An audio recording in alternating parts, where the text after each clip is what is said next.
Well, this morning, as the countdown to Super Bowl continues, so do our chats with NFL greats. And in this morning's Super Bowl reflection, I go one-on-one with retired Panther Jonathan Stewart. We're talking Super Bowl reflections with Jonathan Stewart, Carolina Panther, 51 touchdowns, 7 rushing TD touchdowns, and also 7,000 yards rushing. Hey, Jonathan, how you doing today, buddy? I'm doing good, man. I'm doing good. All right, take me back to that 15-1 season. You guys just won the championship game against the Cardinals, and now you're going to the Super Bowl 50 against the Denver Broncos. Man, it was a surreal moment. You know, you dream about that all your life, you know, from childhood, and you're in your backyard with your friends, reenacting, you know, a Super Bowl experience, a championship game-winning touchdown, and, you know, and then all of a sudden you're doing this in real life. I remember, you know, I was standing next to, you know, Mike Tolbert and Fozzie Whitaker as, you know, we were doing the NFC Championship ceremony at the end there. And, you know, we were dancing, singing, laughing. You know, it was a good time, man. It was what a time to be alive, right? Indeed. So let's go and talk about the Super Bowl specifically. Are there any plays that come to mind that you go, oh, man, I wish I'd have did this or that in that Super Bowl?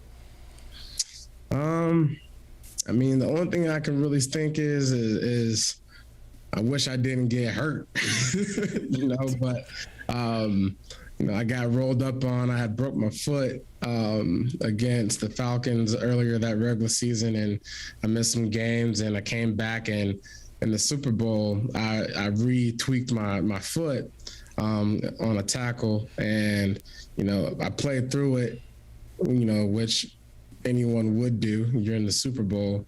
And, you know, that's the only thing I would take back. If I could, I would figure out a way to protect my foot. Have you been able to reconcile that loss on that Super Bowl to yourself?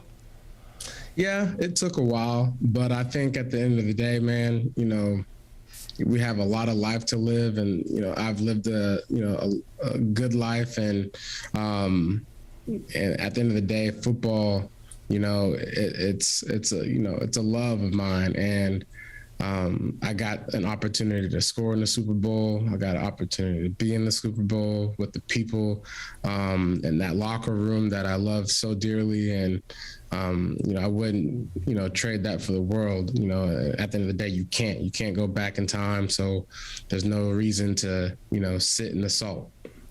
Well, let's fast forward to Super Bowl 56. Tell me about these two offenses that we're going to see, the Rams and also the Bengals. Man, you know, everybody's, you know, on the JB, the Joe Burrow wagon right now, and I am too. So, I mean, it's a good matchup, man. You know, you got, you know, two great offenses led by two great quarterbacks, and you got talented receivers on both sides of the ball. So, I mean, offensively, this is, you know, a game that a lot of people are, you know, going to be on the edge of their seats for. So with all that saying, you know, the best defense is going to win this game. And, you know, on paper, the Rams look like they got that, you know, as far as the players and the recognition they got on that side of the ball. You know, so, you know, it's going to be an interesting game. You know, I hope, and I think that the Cincinnati Bengals are going to pull it out. And the reason why I say I hope that they win is for the sake of Cincinnati. I think they deserve it, the fan base. You know, I think it will be a great moment for the NFL.